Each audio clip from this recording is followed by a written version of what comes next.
Admiral Tejo stood on the bridge of the massive Earth ship called New Sol. Through the big windows, he could see something that no human had ever seen before. A huge space station floated in the darkness, bigger than any city on Earth. Strange. Ships from different worlds moved around it like metal fish swimming in a black ocean. "Sir, we are getting close to Nexus Prime," said Captain Dongwu. His voice was calm, but Tejo could hear the worry hiding underneath. They were both soldiers who had fought in Earth's last war. Now they were going to meet aliens for the first time. "All ships, stay in formation," Tejo spoke into his radio. Behind the New Sol, 20 other Earth ships followed. They carried the best people from every country on Earth, scientists, doctors, engineers, and diplomats who would speak for all humans. Dr. So Young walked onto the bridge. She was the smartest person Tejo knew about alien life. For years, she had studied what aliens might be like. Now she would finally meet them. "The aliens are sending us a message," said the communications officer. "They want us to follow their ships to the docking area."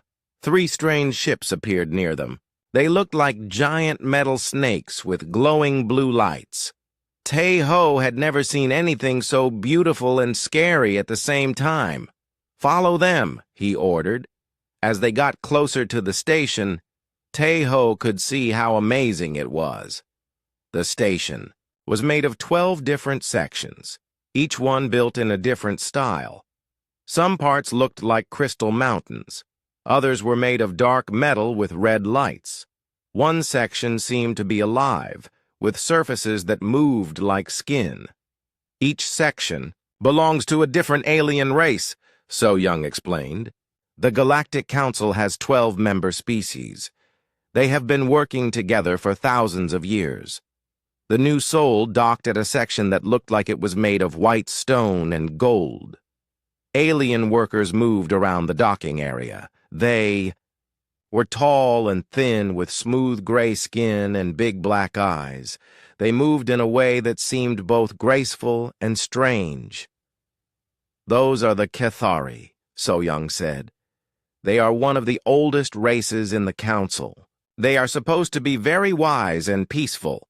Tejo put on his best uniform.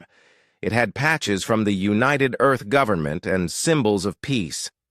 He hoped the aliens would understand what they meant. The airlock opened with a soft hiss. Tejo stepped through, followed by So Young and 5 other important humans. On the other side, a group of aliens waited for them. The leader was different from the Cathari workers. He was much bigger, with thick green skin that looked like leather. His eyes were yellow and his mouth was full of sharp teeth. When he smiled, it looked more scary than friendly. "Welcome, humans of Earth," the alien said in perfect English. His voice was deep and rough. "I am Chancellor Vextar of the Saurid Empire. I speak for the Galactic Council." Tejo bowed slightly. "I am Admiral Tejo, representing the United Earth Government. We are honored to meet you." "Come," Vexatar said. "The Council is waiting to meet the newest children of the galaxy." They walked through corridors that seemed to go on forever. The walls showed moving pictures of different worlds and alien cities. Tejo saw oceans of liquid metal, forests of crystal trees, and cities that floated in the clouds of gas giant planets. "Your species is very young," Vextar said as they walked, "but we see great potential in humans. You are creative and brave. These are valuable qualities." They entered a huge room shaped like a circle. 12 thrones sat around the edges, each one designed for a different type of alien. Some of the creatures sitting on them looked like giant insects. Others were made of what seemed like living rock. One looked like a cloud of glowing gas that somehow held its shape. Members of the Galactic Council, Vextar announced. I present the delegation from Earth. The aliens studied the humans with eyes, sensors, and things that Tejo could not even understand. He felt like a small child being looked at by adults who knew secrets he could never imagine, a creature that looked like a tree made of silver. Metal spoke first. Its voice sounded like wind blowing through leaves. Humans show promise. Their technology is simple but clever.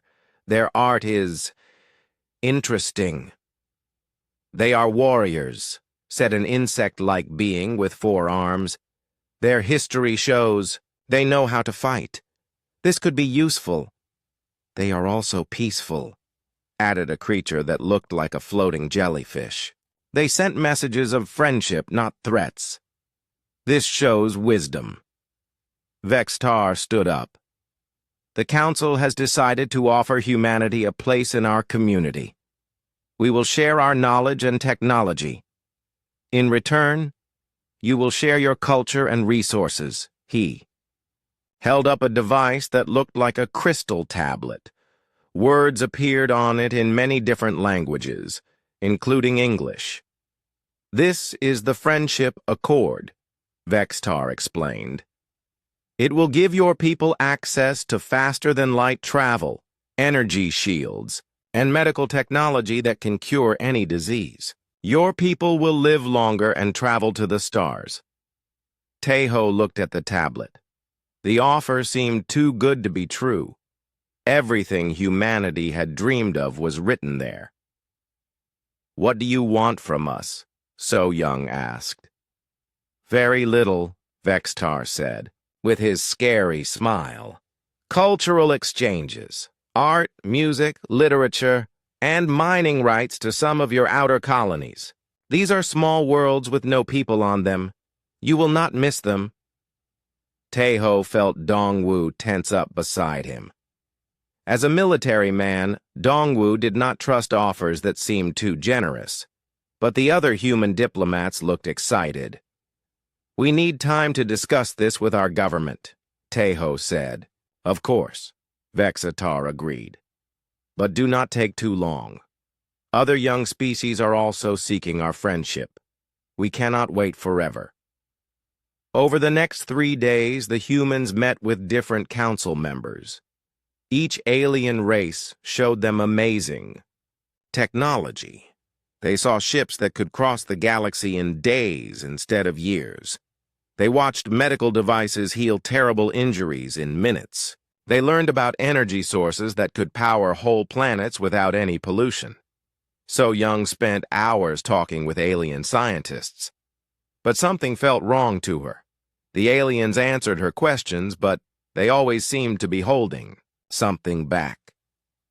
When she asked about the details of their technology, they said humans were not ready to understand yet. They are treating us like children, she told Tejo privately. Smart children, but still children. Maybe we are, Tejo replied. Compared to them, we might be. On the last day, Earth's government sent a message.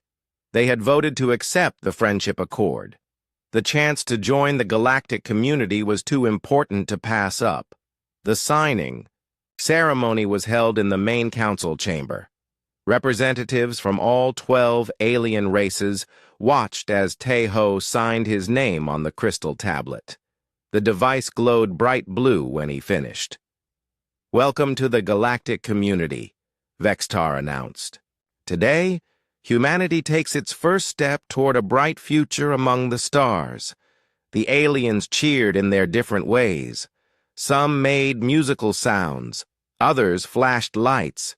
The insect creatures clicked their claws together, but as Tejo looked around the room, he noticed something that made him uneasy.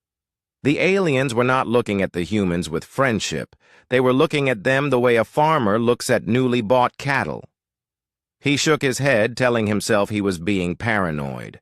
This was the greatest day in human history. What could possibly go wrong? 6 months had passed since humanity joined the Galactic Council.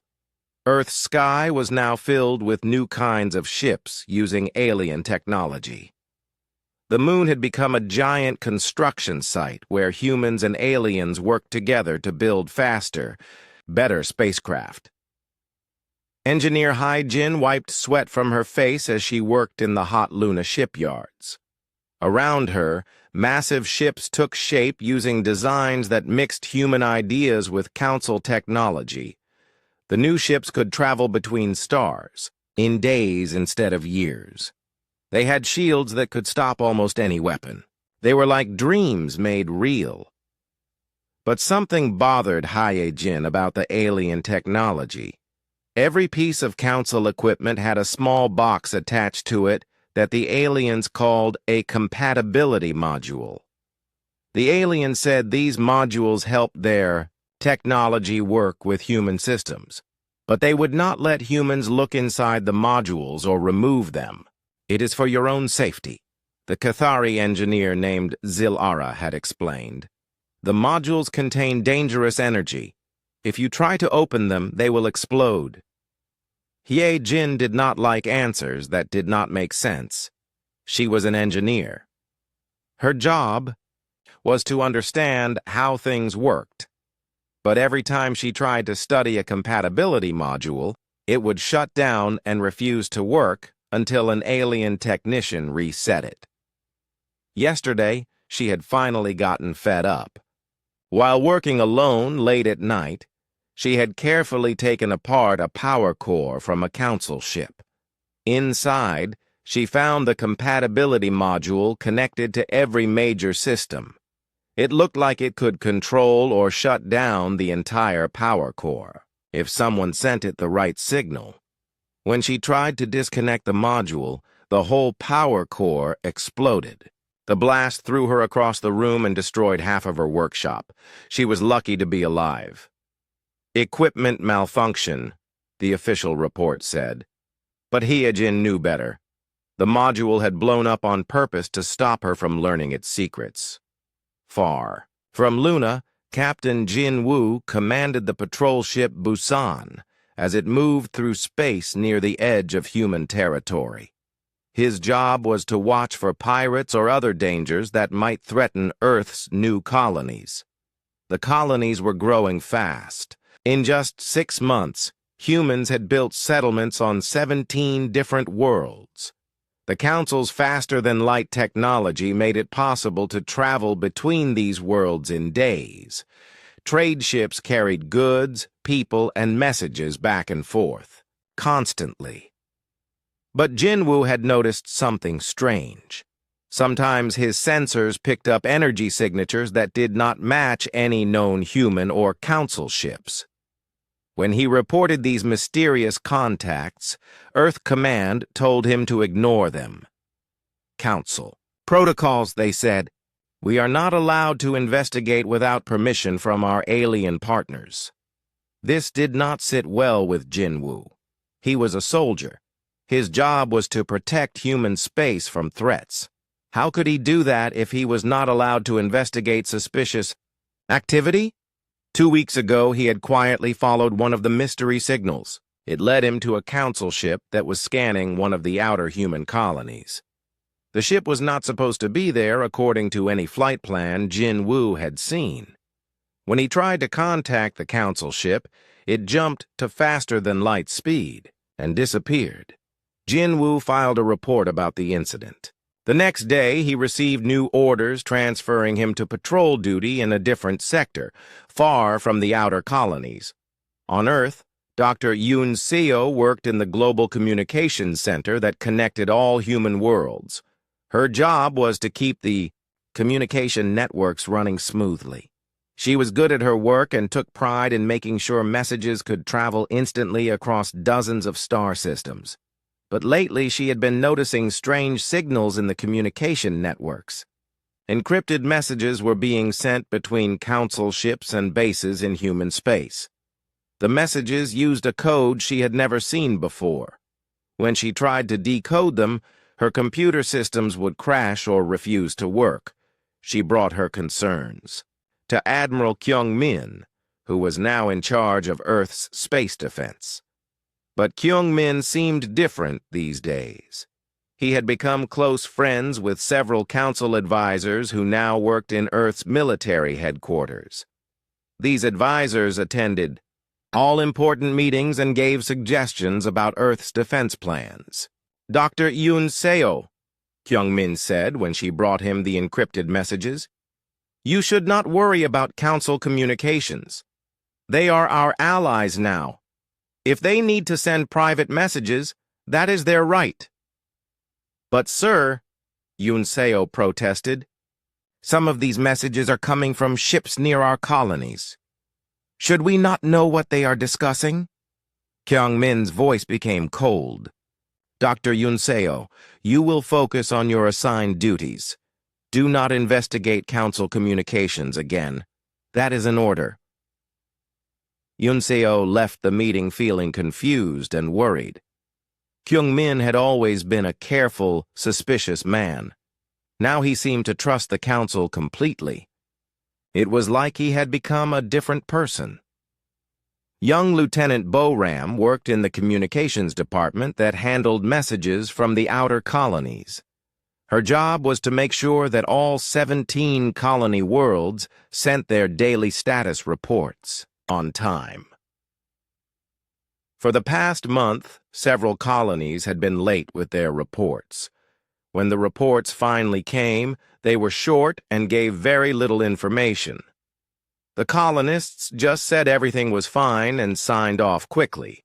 Bo-Ram tried to contact these colonies directly to check on them, but she could not get through. The communication system said the colonies were experiencing routine technical difficulties. She brought this to her supervisor, who told her not to worry. "The colonies are probably just busy with construction projects," he said. "The council is helping them build new facilities. These projects sometimes interfere with communications, but Bo-Ram was not satisfied with that answer. She had friends and family on some of those colonies. Why would they not answer her calls? She tried using different communication channels to reach the colonies. Some of these channels were old human technology that did not use any council equipment. But even these channels could not reach the colonies. It was as if something was blocking all communications from getting through.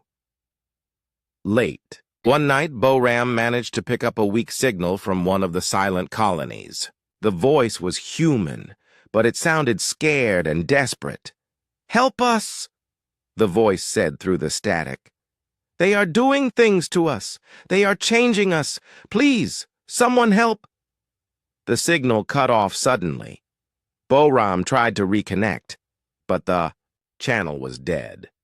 She immediately reported what she had heard to her supervisors. The next morning, she was told that the signal had been a false echo from an old recording. The colony was fine. She was ordered to stop trying to contact it, but Bo-Ram knew what she had heard. Someone on that colony needed help, and something was preventing them from calling for it. Meanwhile, trade between Earth and the Council was booming. Human art, music, and literature were very popular among the aliens. Human movies and songs were being translated into dozens of alien languages. In return, the Council shared amazing technologies that improved life on Earth. Disease was becoming a thing of the past thanks to Council medical technology. Hunger was ending because Council farming methods could grow more food than ever before.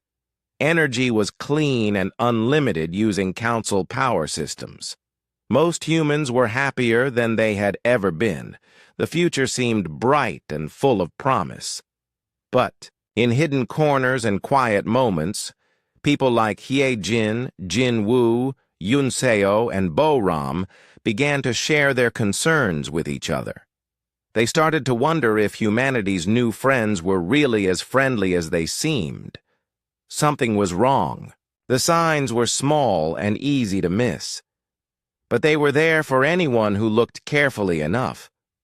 The trap was closing around humanity, but the bait was so sweet that most people could not see the danger coming. 1 year had passed since humanity first met the Galactic Council. On Mars Station, maintenance worker Jae Sung was having another boring day fixing broken equipment. The station was one of the biggest trading posts in human space, where ships from Earth and the colonies came to trade goods and refuel. Jae Sung was working on a council-made power distribution system that had been acting strange. The system would sometimes slow down or speed up for no reason. His job was to find the problem and fix it.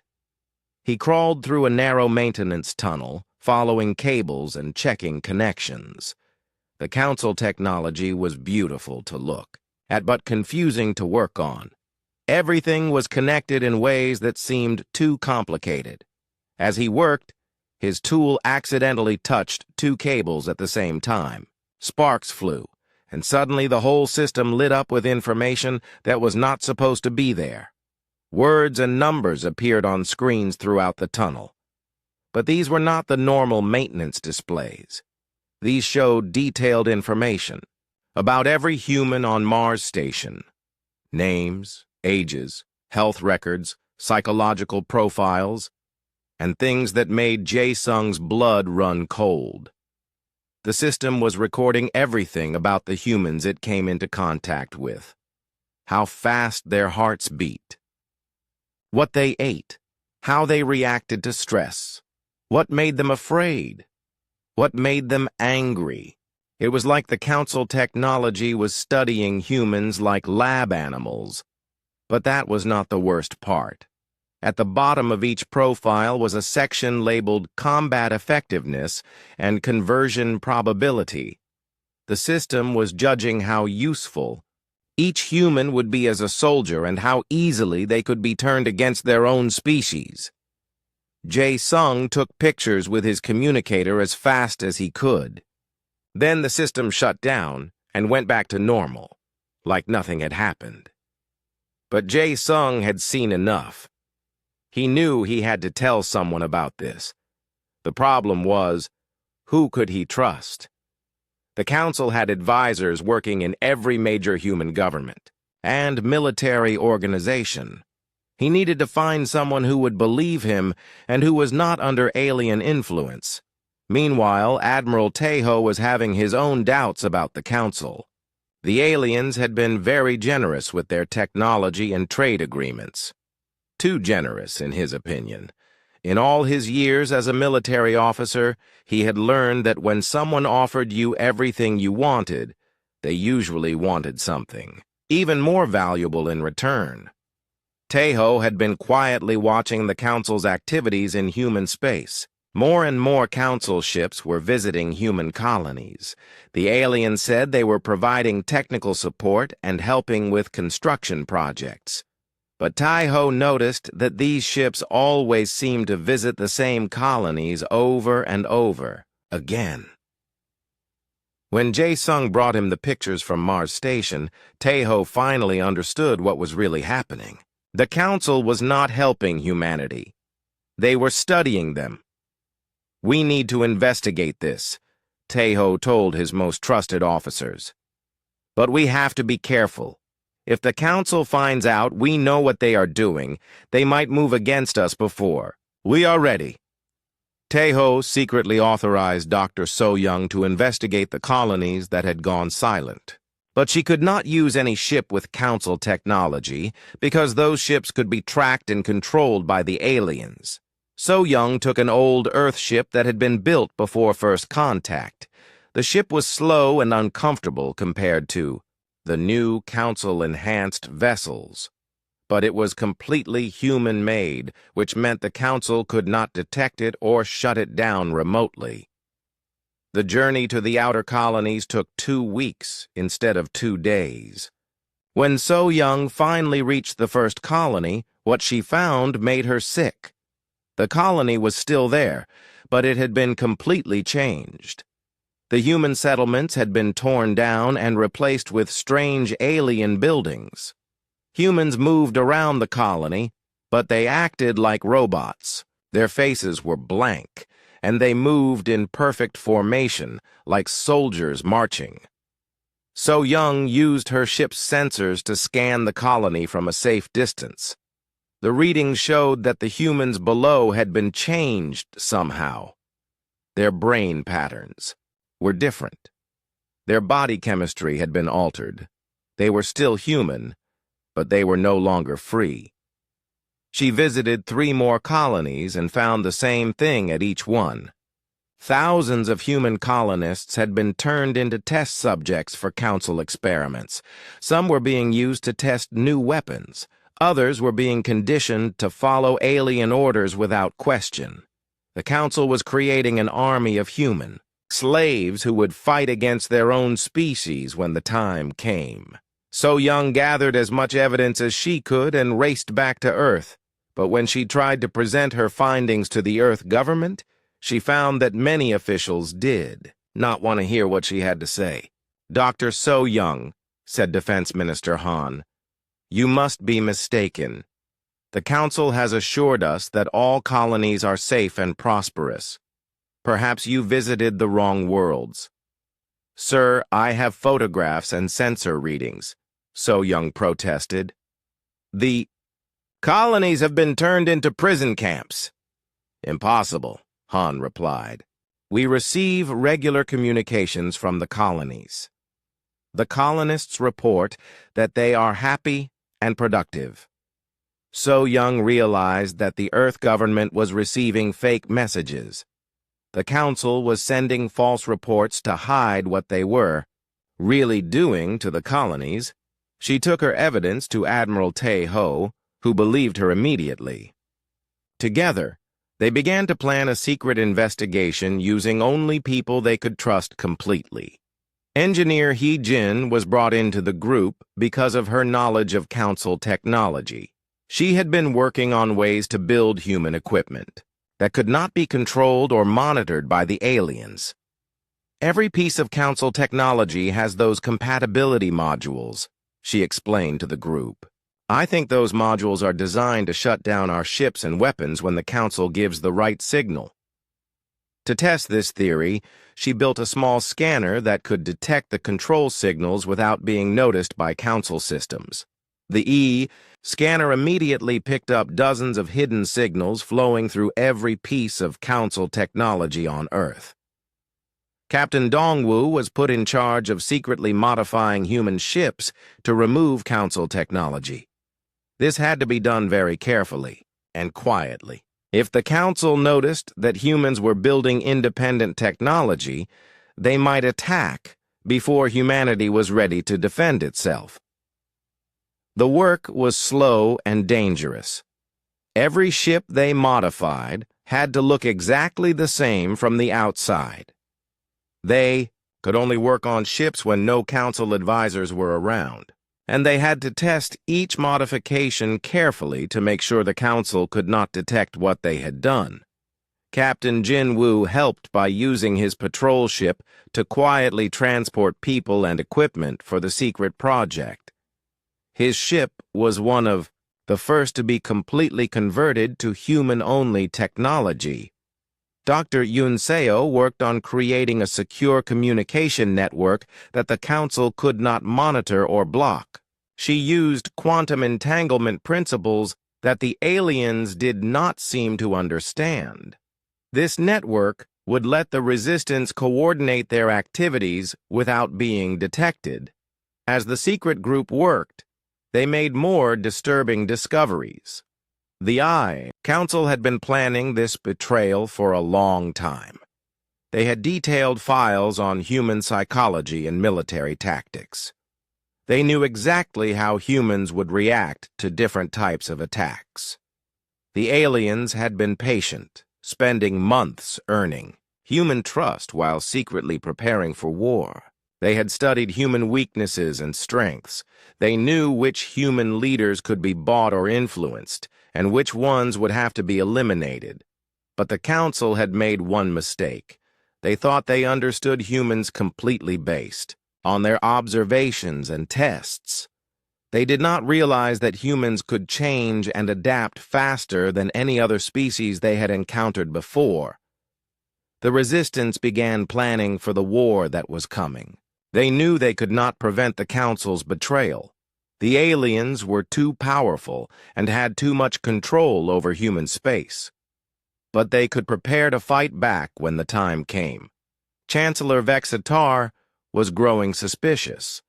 His spies reported that some humans were asking too many questions about Council activities. Some human ships were staying away from Council bases for longer periods. A few human officials were becoming less cooperative than before. "Perhaps it is time to move to the final phase," he told the Council during a secret meeting. "The humans are starting to suspect our true intentions. If we wait much longer, they may become dangerous." The other Council members agreed. They had learned everything they needed to know about human capabilities. The colonies had provided thousands of test subjects. The time for pretending to be friends was almost over. Soon, humanity would learn the true cost of trusting aliens who smiled with too many teeth. 18 months after first contact, the Galactic Council announced a special celebration called the Unity Festival. It would be held on Nexus Prime, the great space station where humans and aliens had first met. Every member species would send their best representatives to celebrate galactic peace and friendship. Admiral Tejo was chosen to lead Earth's delegation to the festival. He brought 50 of Earth's most important leaders, including scientists, artists, military officers, and government officials. They traveled to Nexus Prime on 3 of Earth's finest ships, decorated with banners and symbols of peace. The station was more beautiful than ever. Alien artists had created amazing light displays that danced through the corridors. Music from 12 different worlds played in harmony. The festival was supposed to show how different species could work together for the good of all. But Tejo felt nervous as he walked through the crowded corridors. Something about the festival felt wrong. There were too many Council security ships around the station, too many alien soldiers walking around with weapons, too many suspicious looks when they thought humans were not watching. He tried to contact his secret allies on Earth, but the communication systems were not working properly. Technical difficulties due to festival traffic, the aliens explained. But Tejo suspected the real reason was different. On the 3rd day of the festival, Chancellor Vextar made an announcement that shocked everyone. "My friends," he said to the gathered crowd, "I have sad news to share. We have discovered that the humans are not what they pretended to be." Images appeared on screens throughout the station. They showed human ships apparently attacking Council vessels.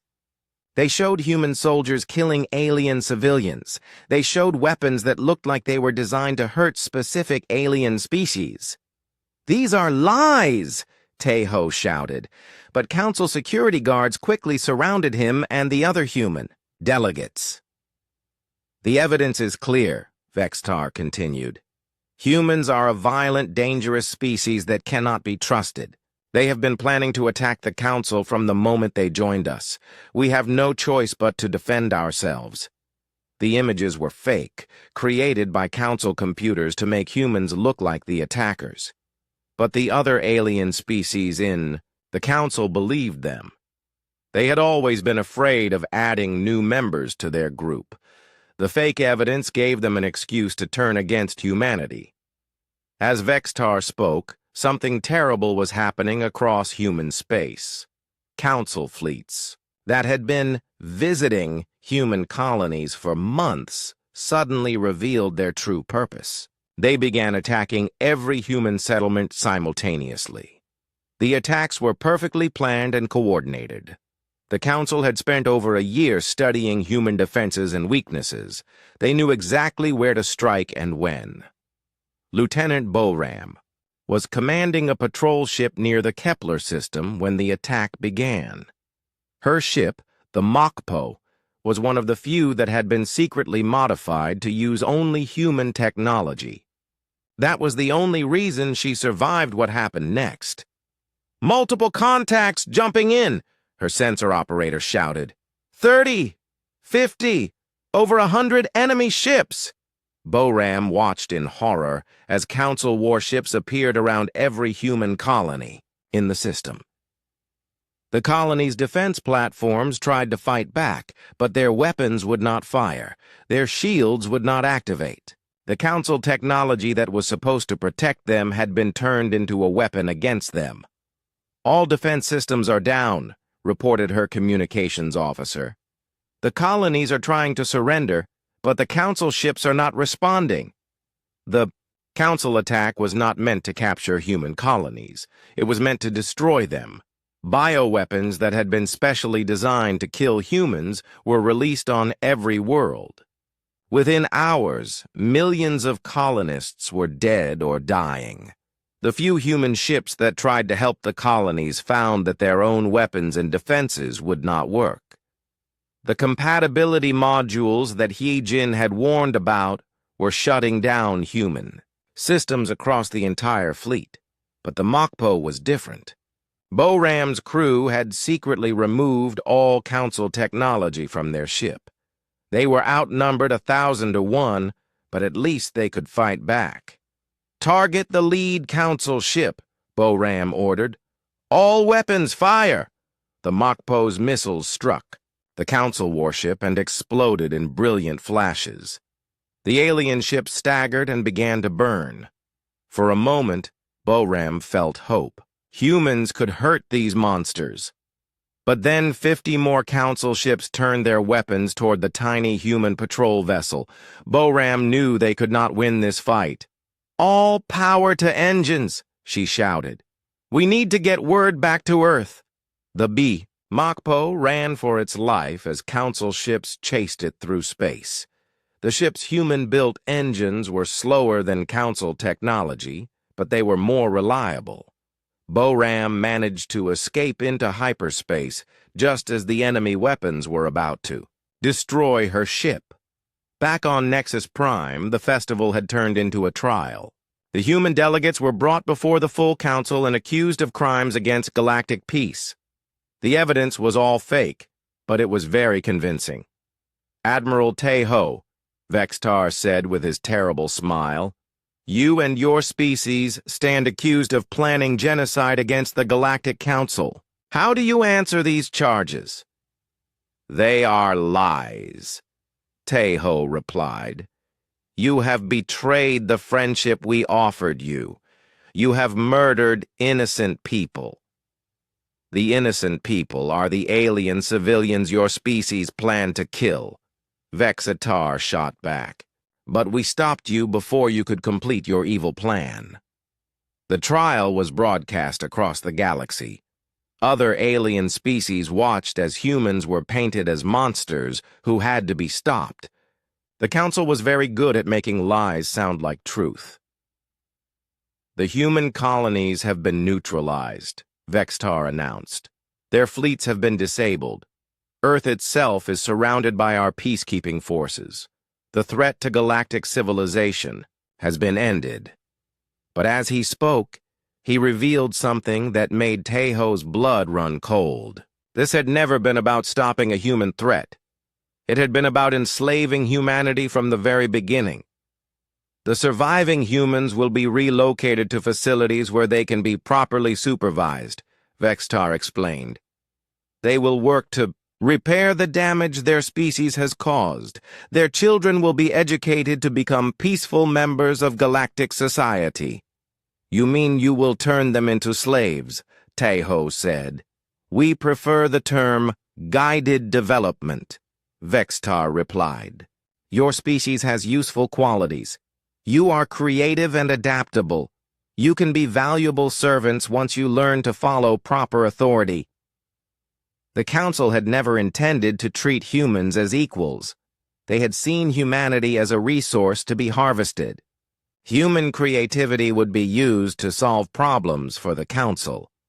Human adaptability would be used to create better soldiers and workers. Human colonies would be strip-mined for resources once the population was properly controlled.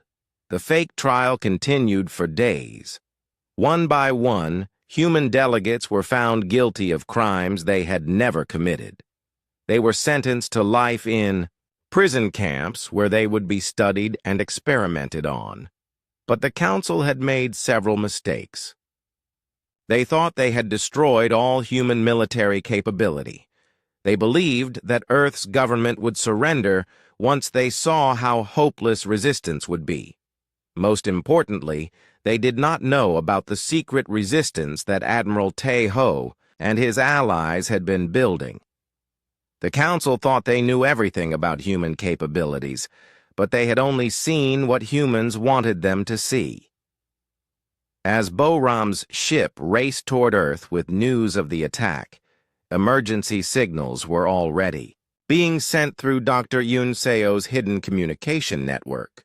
The resistance members who had been preparing for this day began to put their plans into action. In hidden bases throughout the solar system, ships that looked old and outdated began to power up their secretly advanced systems. Weapons that appeared to be simple human technology revealed their true capabilities. Engineers who had pretended to be loyal to the Council began to sabotage alien equipment.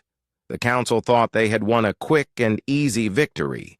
They expected humanity to surrender within days once they realized how hopeless their situation was. They were about to learn that humans were much more dangerous than they had imagined. The real war was just beginning. On Earth, the resistance leaders received Bo-ram's message about the colony attacks. They also received word that Admiral Tae-ho was a prisoner on Nexus Prime. The time for hiding and preparation was over.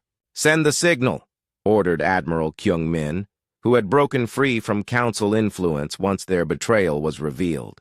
"All units, begin Operation Phoenix." Across human space, the hidden resistance revealed itself. The Council had thought they were fighting helpless humans armed with primitive technology.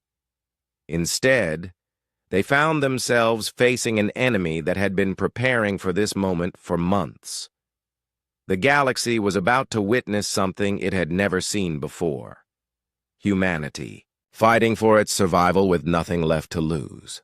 2 years had passed since the Council's betrayal. To anyone watching from the outside, humanity appeared completely defeated. Earth was surrounded by Council monitoring stations. The colonies had been destroyed or converted into prison camps.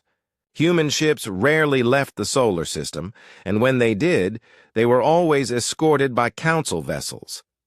But appearances could be deceiving. Deep in the asteroid belt between Mars and Jupiter, engineer Hee-jin worked in a hidden facility that officially did not exist. The base was built inside a large asteroid that had been hollowed out and turned into a massive shipyard. From the outside, it looked like just another piece of space rock floating in the darkness. Inside, hundreds of human workers were building something that would change the course of the war. They called it Project Phoenix, and it was humanity's secret weapon against the Council. "Status report," Hee-jin called out as she walked through the construction bay. "Phoenix 1 is ready for final testing," reported Chief Engineer Min-ho. "Phoenix 2 and 3 will be ready next week. We should have the first squadron of 20 ships completed within 2 months." Hee-jin nodded with satisfaction. The Phoenix ships were unlike anything the Council had ever seen. They were built entirely with human technology, but that technology had been pushed far beyond what anyone thought was possible. The ships could change their shape during battle, adapting to different combat situations. Their weapons could be reconfigured to fight different types of enemies. Their armor could repair itself when damaged. Most importantly, they used quantum entanglement for communication and navigation, which meant the Council could not track or jam them. "What about the AI systems?" Hee-jin asked. "They are learning fast," Min-ho replied. "Each ship's computer can think and adapt like a human, but much faster. They will be able to outthink Council tactical systems." The Phoenix ships were more than just weapons. They were proof that humans could innovate and create when their survival was at stake. Every system had been designed to counter specific Council advantages that had been identified during the first year of occupation. In another part of the solar system, Captain Jin Woo commanded a small fleet of ships that officially were just cargo haulers and mining vessels. In reality, they were the backbone of the Resistance's communication and supply network. Jin Woo's ships used old-style engines and simple technology that the Council ignored as harmless. But hidden inside their cargo holds were weapons, supplies, and equipment for Resistance cells throughout human space. "Council patrol approaching," reported his navigator, Sung Min. "2 ships, heavy escort class." "Reduce speed and look bored," Jin Woo ordered. "Cargo manifest, showing iron ore and industrial equipment for the Mars colony," Sung Min replied. The Council ships scanned Jin Woo's vessel and found exactly what they expected to find: a slow, harmless cargo ship carrying basic supplies. They did not detect the hidden compartments filled with weapons and communication equipment, or the fact that the iron ore was actually components for Phoenix ship armor. This was how the Resistance operated. They hid in plain sight, using the Council's own assumptions against them. The aliens thought humans were simple and primitive, so the Resistance appeared simple and primitive while secretly building advanced technology. Dr. Yoon Seo had created a communication network that spanned the entire galaxy, but the Council could not detect it because it worked in ways they did not understand. Instead of sending radio signals or data packets, the network used quantum-entangled particles to transmit information instantly across any distance. From her hidden command center on Earth, Yoon Seo coordinated Resistance activities on dozens of worlds. Her network allowed Resistance cells to share information and plan operations without the Council ever knowing they were talking to each other. "Message from the Tau Ceti cell," reported Communications Officer Young Soo. "They have successfully rescued 50 prisoners from the labor camp there. They are requesting extraction support." "Send word to Jin Woo's fleet," Yoon Seo ordered. "Have them reroute through the Tau Ceti system and pick up the refugees." The Resistance had become very good at rescue operations. They had saved thousands of humans from Council prison camps and brought them to hidden bases where they could join the fight against their captors. Dr. So Young had made an amazing discovery during her study of the rescued prisoners. The Council's biological weapons and genetic experiments were not working as well as the aliens had hoped. Human genetics were more flexible and adaptable than any other species the Council had encountered. "The bioweapons are designed to target specific genetic markers," she explained to the Resistance leadership during a secret meeting. "But human genes are changing faster than the Council can adapt their weapons. Some of the rescued prisoners have already developed natural immunity to Council bioweapons." This was incredible news. It meant that humanity was literally evolving to survive Council attacks. The aliens had underestimated how quickly humans could change when their survival was threatened.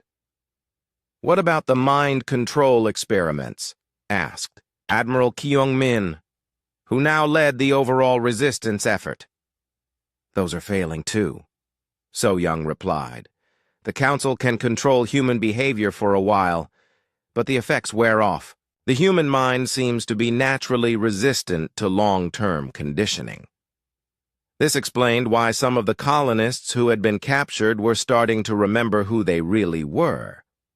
The Council's brainwashing techniques worked on other alien species, but humans were too stubborn and independent to be controlled permanently. The Resistance had also made contact with other species that had been enslaved by the Council. Captain Dongwu had established secret communication with the Kethri. a race of crystalline beings who had been conquered 300 years ago. The Kethri want to rebel, Dongwu reported, but they have been enslaved for so long that they have forgotten how to fight. They are asking for our help. What can they offer in return? Kyungmin asked. Their ships are made of living crystal that can repair itself and change shape, Dongwu explained. If we can teach them to fight again, they would be powerful allies. The resistance began sharing their tactical knowledge and weapons technology with other enslaved species. In return, they learned about council weaknesses that only long-term prisoners would know. The Veltani, a race of energy beings, told the humans about a hidden council facility where new bioweapons were being developed. The Mordak, aquatic creatures who had been enslaved for 500 years, shared information about council supply routes and communication codes. Slowly, a galaxy-wide rebellion began to take shape. The council thought they were dealing with one defeated species, but they were actually facing a growing alliance of enslaved races who had finally found the courage to fight back. On Nexus Prime, Admiral Taeho had spent 2 years as a prisoner in the Council's maximum security facility. But he had not been idle during his captivity. He had been studying his captors, learning their weaknesses, and planning for the day when he would escape. The Council thought they were punishing him by keeping him isolated, but isolation gave him time to think and plan. He had memorized the layout of the prison complex, identified which guards could be bribed or tricked, and figured out how the Council's security systems worked. More importantly, he had been listening to conversations between Council leaders who thought he could not understand their languages. Over time, he had learned enough alien languages to understand their plans for humanity and other enslaved species. The Council was planning something called the Final Integration. They intended to use genetic engineering to create a new slave race that combined the best qualities of all the species they had conquered. Humans would provide creativity and adaptability. The Kethri would provide their crystal technology. The Veltani would provide energy manipulation abilities. This new slave race would be completely loyal to the Council and would be used to conquer the rest of the galaxy. The original species would then be eliminated as no longer necessary. Taeho knew he had to escape and warn the resistance about this plan. But he also knew he would only get one chance. And if he failed, the information would die with him. As the resistance grew stronger, Chancellor Vextar began to notice signs that not everything was going according to plan. Human ships were moving, in patterns that seemed too coordinated to be random. Prisoners were escaping from supposedly secure facilities. Other enslaved species were becoming restless and difficult to control. Increase security patrols, he ordered his military commanders. The humans may be planning something, but the Council's own success was working against them. They had become overconfident after their easy victory over humanity. They had spread their forces thin across hundreds of conquered worlds. They thought they were dealing with broken, defeated enemies who posed no real threat. They were about to learn that they had awakened something far more dangerous than they could imagine. The resistance was ready to reveal itself. And when it did, the galaxy would never be the same. In hidden bases throughout human space and beyond, weapons were being loaded, ships were being fueled, and warriors were preparing for. 3 years after the Council's betrayal, the resistance was finally ready to strike back. In the hidden asteroid base, engineer Hyejin stood before the most beautiful and deadly creation she had ever seen. The ship was called Phoenix 1, and it was the first of its kind. From a distance, it looked like a sleek metal bird with wings that seemed to glow with inner fire. But Hyejin knew that its true beauty lay in what it could do. All systems are ready, reported Chief Engineer Min-Ho. The quantum drive is stable, weapons are charged, and the adaptive armor is responding perfectly. Hai-Jin nodded and activated her communicator. Admiral Kyung-min, Phoenix 1 is ready for deployment. Understood, came the reply. Begin the rescue mission. Bring our people home. The Phoenix Fleet's first target was not a military base or weapons facility. It was the prison world of Sigma-7, where thousands of human captives were being held for experiments. The rescue of these prisoners would serve two purposes. It would save human lives, and it would announce to the galaxy that humanity was no longer helpless. Lieutenant Bo-Ram had been chosen to command Phoenix 1 for its first mission.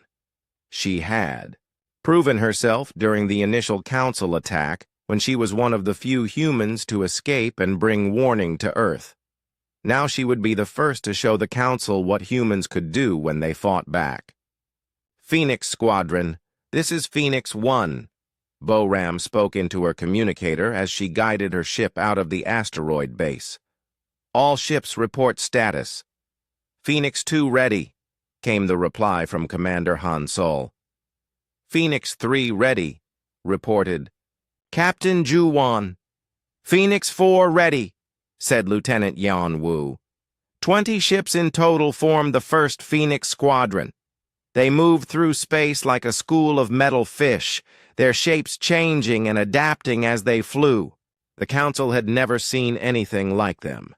The journey to Sigma-7 took 3 days using the new quantum drives that Hai-Jin had designed. These drives were faster than anything the Council had, and they left no energy trail that could be tracked. As they approached Sigma-7, Bo-Ram studied the planet through her ship's sensors. The world had once been a beautiful place with blue oceans and green continents. Now it was covered with gray metal structures that looked like giant cages.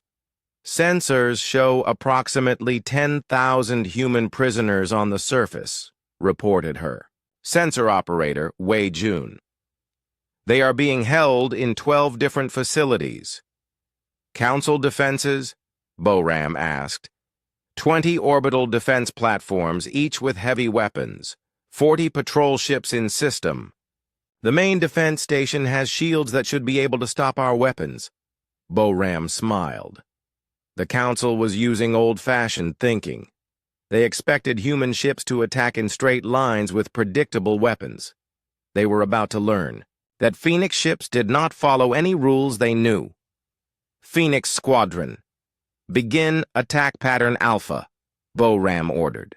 Remember, our job is to rescue prisoners, not to destroy everything we see. The Phoenix ships spread out and began their approach to Sigma-7. As they got closer, the Council defense platforms detected them and opened fire. Beams of energy that could destroy normal ships struck the Phoenix vessels. But instead of exploding, the ships absorbed the energy and used it to power their own weapons. The adaptive armor that Hai-Jin had designed could turn any attack into fuel for the ship's systems. "Impossible!" cried the Council defense commander, as he watched his most powerful weapons make the human ships stronger instead of destroying them. Bo-Ram's ship swooped down toward the largest prison facility like a hunting hawk. Council fighters tried to intercept her, but Phoenix 1 simply changed its shape to become more streamlined and faster. The alien fighters could not keep up with a ship that could alter its own design during combat. "Prisoner compound in sight," reported Wei Jun. "I can see humans in the yard. They look sick but alive." "Begin prisoner extraction," Bo-Ram ordered. Phoenix 1 extended what looked like metal tentacles from its hull. These tentacles reached down to the prison yard and created energy fields that could lift humans safely into the ship. Within minutes, hundreds of prisoners were being pulled up from the planet's surface. The Council guards tried to stop the extraction by shooting at the prisoners, But Phoenix One's defensive systems created energy shields that protected the humans as they were lifted to safety. Other Phoenix ships were conducting similar rescues at different prison facilities. The Council forces were in chaos because nothing they tried worked against these strange new human ships. Council reinforcements jumping in, Weijun reported. 50 ships, including 3 heavy cruisers. Boram was not worried. This was exactly what the Resistance had been planning for. Phoenix Squadron, time to show them what we learned from Admiral Teiho's tactical studies. Implement swarm pattern. The 20 Phoenix ships suddenly moved like they were all parts of a single living creature. They flowed around the Council reinforcements like water flowing around rocks. Each ship covered the others while striking, at enemy weak points that had been identified through years of careful study. The Council ships tried to fight back, but their weapons could not target enemies that moved in such unpredictable patterns. Their sensors could not lock onto ships that kept changing their shape and energy signatures. Within an hour, half of the Council reinforcements had been destroyed or disabled. The others retreated to a safe distance and called for more help. But the Phoenix Squadron was not interested in a prolonged battle. They had rescued over 8,000 human prisoners and gathered valuable intelligence about Council operations. Their mission was complete. Phoenix Squadron returned to base, Boram ordered. Mission accomplished. The ships formed up and jumped to quantum drive, disappearing from Sigma 7 before the Council could mount another attack. News of the rescue spread quickly through Dr. Yun Seo's hidden communication network. Resistance cells throughout the galaxy celebrated as they learned that humanity was fighting back successfully. More importantly, other enslaved species began to believe that rebellion was possible. The Kethri sent a message asking for human help in attacking their own prison worlds. The Veltani offered to share their energy manipulation technology in exchange for weapons and training. On Earth, Admiral Kyung-min received reports from the Phoenix Squadron with great satisfaction. But he knew this was only the beginning. The Saki Council would now take humanity seriously as a threat. The real war was about to begin. "Send word to all resistance cells," he ordered. Phase 1 is complete. Begin Phase 2 operations immediately. Across human space, hidden bases revealed themselves and began launching attacks on Council facilities. Ships that had pretended to be harmless cargo haulers suddenly deployed advanced weapons. Mines and factories that appeared to be producing goods for the Council were actually manufacturing weapons for the Resistance. The Council found themselves under attack on dozens of worlds simultaneously. Their forces, spread thin across hundreds of conquered systems, could not respond to all the threats at once. Chancellor Vexitar raged in his command center on Nexus Prime as reports of defeats poured in from across the galaxy.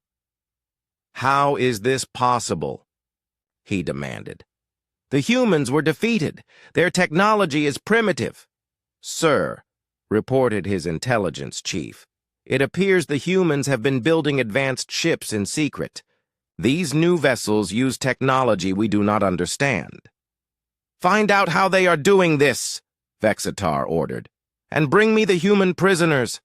I want to question them personally." But when the guards went to get Admiral Teiho from his cell, they found it empty. The human had escaped during the confusion of the recent attacks. Security recordings showed him walking out of the prison complex as if he belonged there, but nobody could explain how he had gotten past all the locks and guards. Teiho had actually spent months learning the daily routines of the prison staff.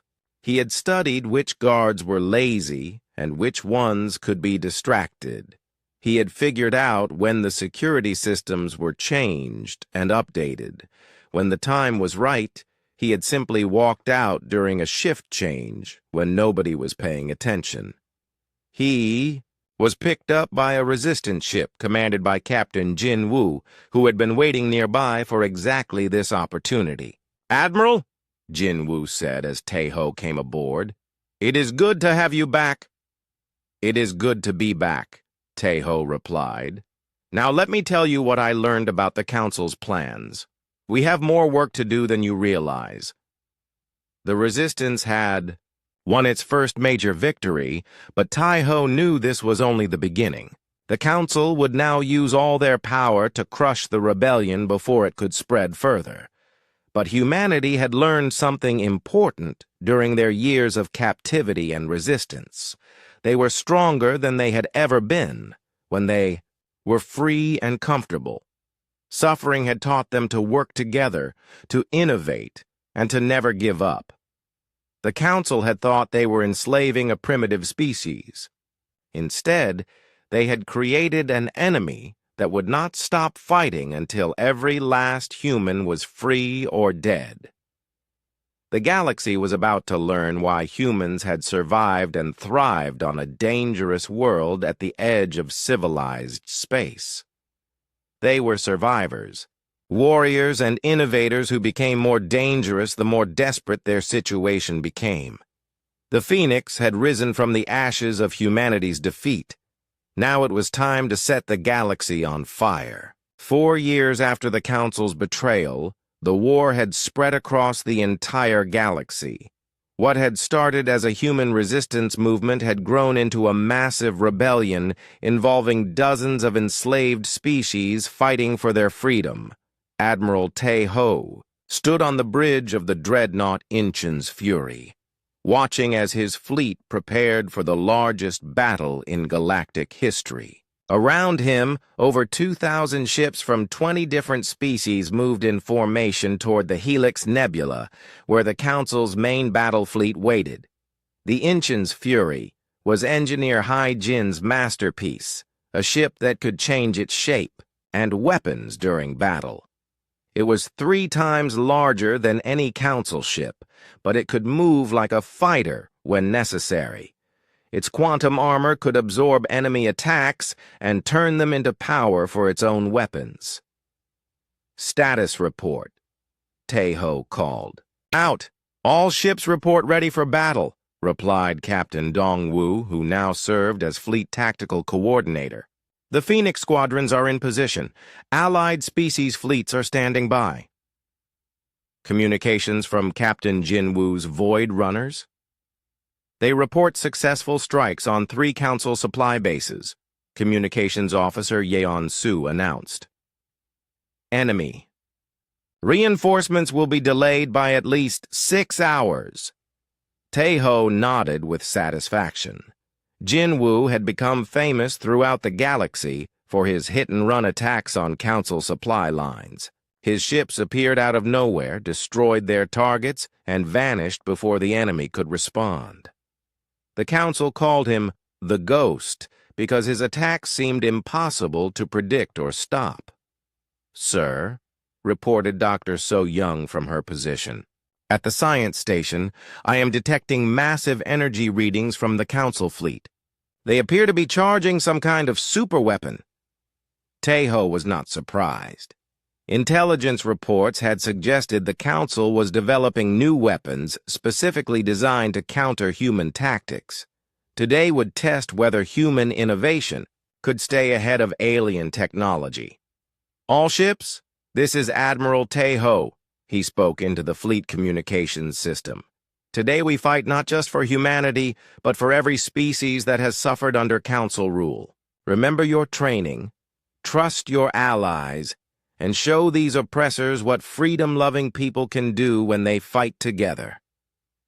The battle began when the Council fleet opened fire with weapons that could destroy planets.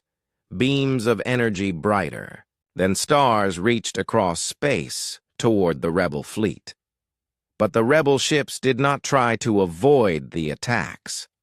Instead, they flew directly into the energy beams using tactics that Dr. Yoon Seo had developed based on quantum physics principles, the Council did not understand.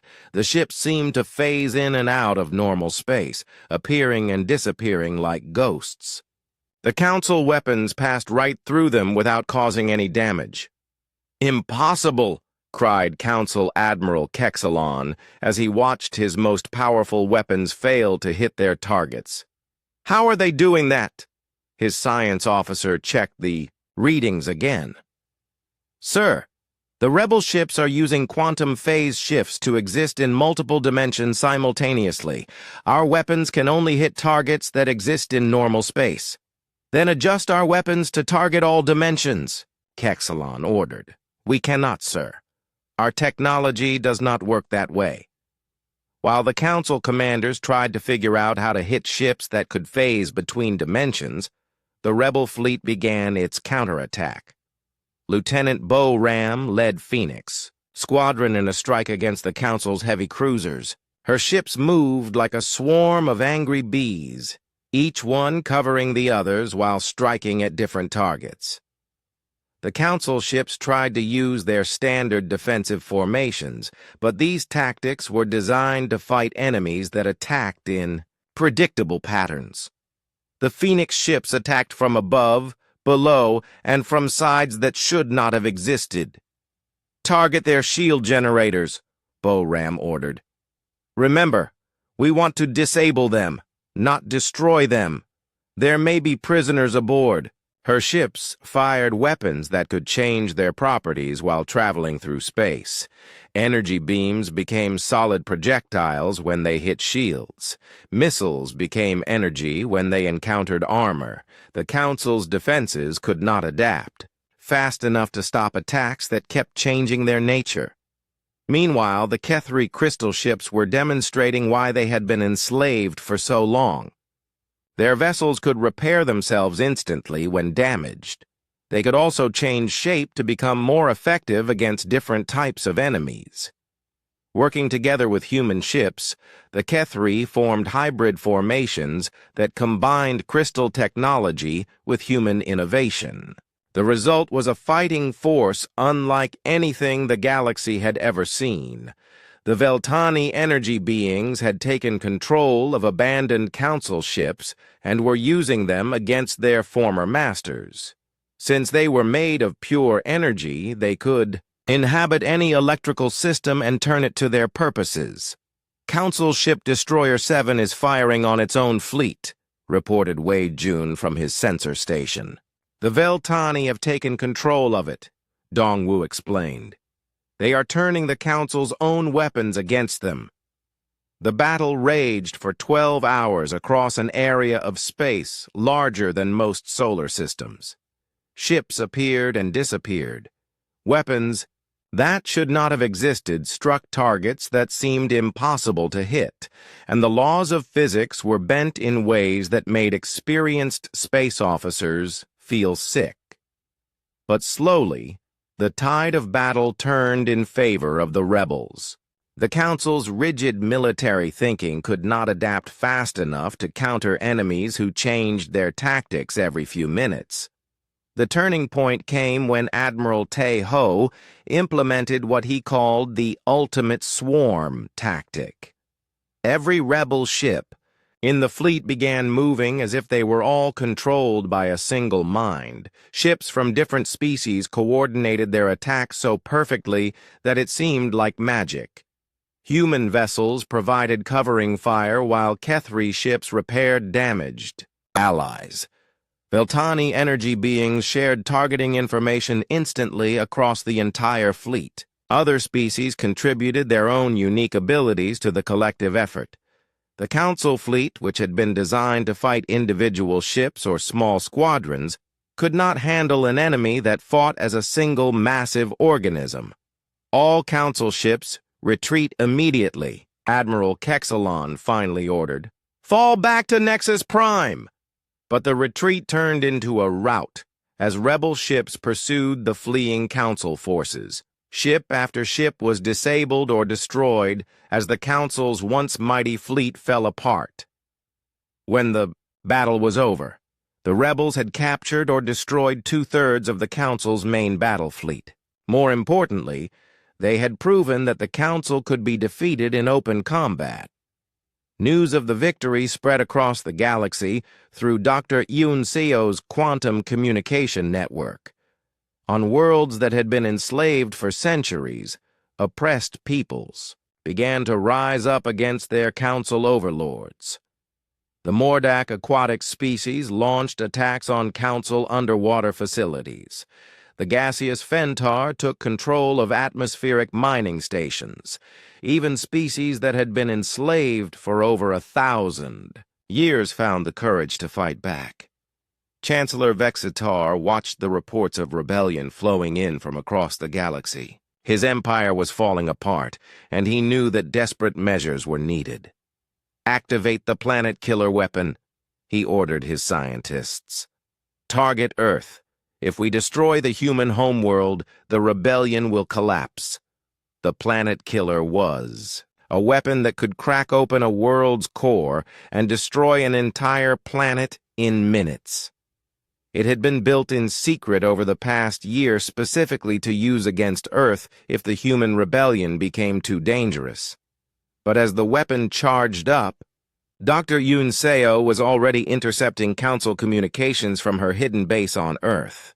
"Admiral Tae-ho," she transmitted urgently, "the Council is preparing to use a planet-killer weapon against Earth. We have maybe 6 hours before it fires." "Understood," Tae-ho replied. "All ships, new primary target. We are going to Nexus Prime." The II Rebel fleet, still celebrating their victory at Helix Nebula, immediately changed course for the Council's capital station. They would have to fight through the remaining Council defenses and stop the planet killer before it could destroy humanity's homeworld. But as they raced through space toward what might be their final battle, Tae-ho felt confident. The rebels had learned to work together in ways the Council could never match. They had technology the aliens could not understand. Most importantly, they were fighting for their freedom and the freedom of every enslaved being in the galaxy. The Council had superior numbers and more powerful individual weapons, but the rebels had something that could not be built or bought: the desperate courage of people who would rather die fighting than live as slaves. The final battle for galactic freedom was about to begin, and for the first time since the war started, Admiral Tae-ho believed that the rebels could actually win. 5 years after the Council's betrayal, the final battle of the Galactic War was about to begin. Admiral Tae-ho stood on the bridge of the Inchen's Fury as his fleet approached Nexus Prime, the massive space station that served as the Council's capital. The station was even more heavily defended than before. Thousands of weapons platforms surrounded it like a metal forest. Council ships from across the galaxy had gathered to make their last stand. Energy shields powerful enough to protect entire planets covered the station in layers of glowing protection. But Tae-ho was not the same man who had first visited this place 5 years ago as a hopeful diplomat. He had learned hard lessons about trust, betrayal, and the price of freedom. His fleet was not the small group of Earth ships that had once come here seeking friendship. It was an armada of 500 vessels representing dozens of species, united in their desire for liberty.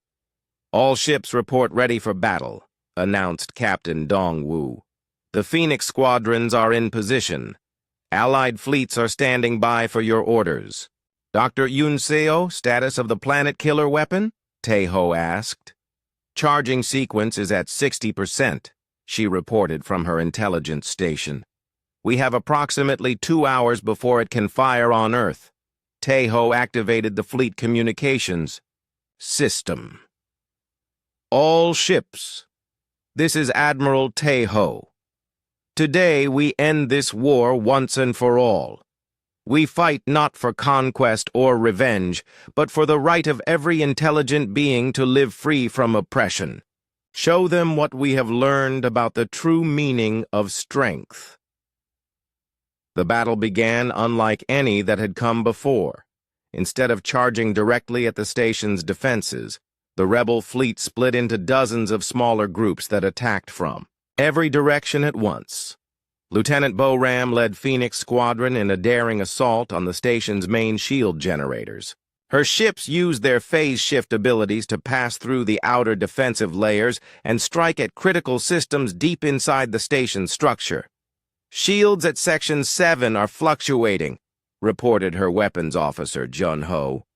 "One more hit should bring them down. All Phoenix ships, concentrate fire on Section 7, Boram ordered. The Phoenix ships struck in perfect coordination, their weapons adapting and changing as they flew through space. The Council's shields were designed to stop conventional weapons, but they could not handle attacks that changed their nature every few seconds. Meanwhile, Engineer Hai-Jin coordinated attacks on all 12 sections of Nexus Prime simultaneously. Each section belonged to a different Council species, and she had designed specific tactics to counter each one's particular strengths and weaknesses. The Saurid section, with its heavy armor and powerful weapons, was attacked by Kethri Crystal, ships that could absorb damage and turn it into energy for their own weapons. The Cathari section, which relied on energy shields and advanced sensors, was struck by Veltani energy beings who could overload their systems from the inside. "Council defenses are adapting to our attacks," reported Dr. So Young from her science station. "But they cannot adapt fast enough to counter 20 different alien technologies working together." This was the key to the rebel victory. The Council had always fought using the tactics and technologies of individual species, but the rebels had learned to combine their abilities in ways that created entirely new forms of warfare. Human creativity provided new ideas and innovative solutions. Kethri crystal technology offered self-repairing ships and adaptive weapons. Veltani energy manipulation gave them control over electronic systems. Dozens of other species contributed their own unique capabilities to the collective effort. The result was a fighting force that could adapt and change faster than any enemy could respond to. As the battle raged around Nexus Prime, Captain Jin Woo led his Void Runners on a secret mission deep inside the station. Using intelligence that Admiral Taeho had gathered during his imprisonment, they navigated through hidden passages toward the Planet Killer Control Center. "Security is lighter than expected," reported his second-in-command, Hyun Woo. "Most of the guards have been sent to defend the main sections." "Good," Jin Woo replied. "That means they do not expect anyone to get this far inside." The Void Runners had become experts at impossible missions. They moved through the station like ghosts, using Veltani energy manipulation to control security systems and Kethri phase technology to pass through locked doors. When they reached the Planet Killer Control Center, they found Chancellor Vexitar himself overseeing the weapon's final preparations. "Charging sequence at 90%, the Saurid leader announced to his technicians. "In 30 minutes, Earth will be nothing but cosmic dust." "I do not think so," Jin Woo said as his team burst into the control room. Vextar spun around in surprise. "Impossible! How did you get past our defenses?" "We learned from the best teacher possible," Jin Woo replied. "You showed us what we were capable of when you tried to enslave us." The fight for the control room was brief but intense. Vextar and his guards were skilled warriors, but they were fighting humans who had nothing left to lose and everything to gain. When the shooting stopped, Dr. Yunseo's voice came through Jin Woo's communicator. "Captain, I am detecting a massive energy buildup in the Planet Killer. Can you stop it?" Jin Woo studied the alien control systems. The weapon was too close to firing to simply shut it down. But perhaps there was another way. "Dr. Yunseo, can you reroute the targeting system through our quantum communication network?" Yes. But why would you want to? Yunseo paused as she understood Jin Woo's plan. You want to turn the weapon against Nexus Prime itself. The Council built this weapon to destroy worlds, Jin Woo said. Let them see what it feels like to be on the receiving end. Working together across the quantum communication network, Jin Woo and Yunseo reprogrammed the planet killer to target Nexus Prime's military sections instead of Earth. The weapon that was meant to end human resistance would instead cripple the Council's last stronghold. All rebel ships, this is Jin Woo, he transmitted to the fleet. Clear the area around Nexus Prime. Big explosion coming. The rebel fleet pulled back as the planet killer fired. But instead of destroying Earth, the massive energy beam struck Nexus Prime's military installations. Weapons platforms that had defended the station for centuries were vaporized in seconds. Shield generators that could protect entire fleets were reduced to glowing metal vapor. With its defenses crippled, Nexus Prime was defenseless against the rebel fleet's final assault. All ships, commence final attack, Admiral Taeho ordered. But remember, we are not here for revenge. We are here to liberate. The rebel ships swept through Nexus Prime's broken defenses and began capturing critical sections of the station. Instead of destroying everything they found, they carefully preserved anything that could be useful for rebuilding galactic civilization after the war. When Council forces tried to surrender, they were accepted and treated well. When civilian aliens asked for protection, they were given it without question. The rebels had learned that true strength came not from dominating others, but from helping them. Within hours, Nexus Prime was under rebel control. The Council's government had fallen, and their military was scattered or destroyed. The war that had begun with humanity's enslavement was over. But Admiral Taeho knew that winning the war was only the beginning. Now came the harder task of building a better galaxy for everyone. Dr. So Young, he called out. Send a message to all species in the galaxy. Tell them that we want to create a new government based on equality and mutual respect. Any species that wants to join us is welcome, regardless of their past actions. Even the Council species? She asked. Especially the Council species, Taeho replied. They have knowledge and experience that could help us build something better than what came before.